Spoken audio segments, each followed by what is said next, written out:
A very good morning and a very good hello to all my students. As I have discussed in last video about the body language, the confidence and the positive attitude. Today I will be discussing one more issue which is highly significant, but sometimes it is ignored because of ignorance, or maybe we don't find it relevant for our clinical practice. So likewise I will be discussing about these very certain and minute factors which are ignored, but if they are taken care, it will certainly help us in our clinical practice.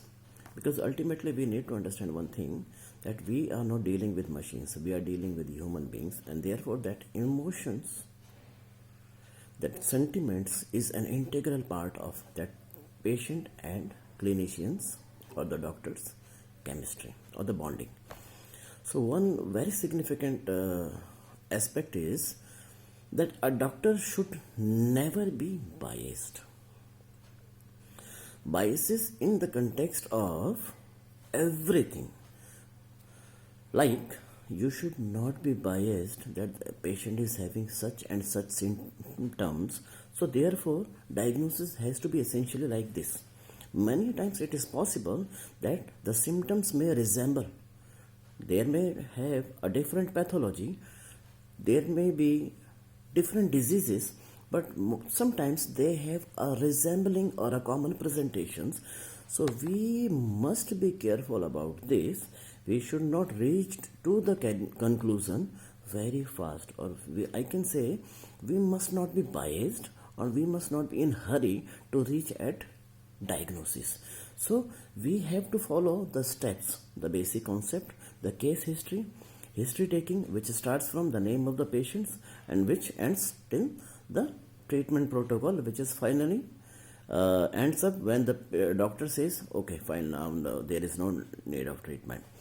But if you really want that your patient should achieve that status, when a doctor actually says, now, okay, now this is the treatment and now further no medicine is required.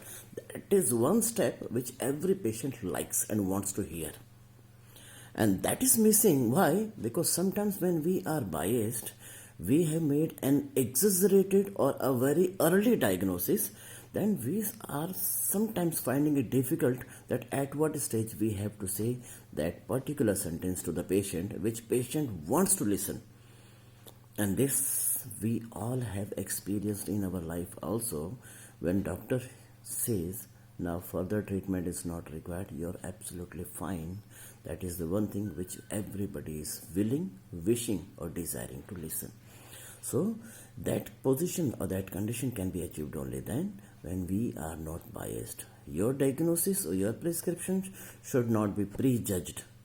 You should always examine patient carefully in totality. You should do local examination, you should do systemic examination, you should take a complete history taking, and then only you should try to reach at the provisional diagnosis through the list of differential diagnoses, one by one excluding them, then reaching at provisional diagnosis, and if necessary, go for investigations, confirm your diagnosis, and then go for the treatment which is best for patient. If this is what you follows, then certainly your patient is going to listen that one sentence from you, and that is what makes the patient and doctor's bonding more credible, more strong. So this is what I want to tell you today.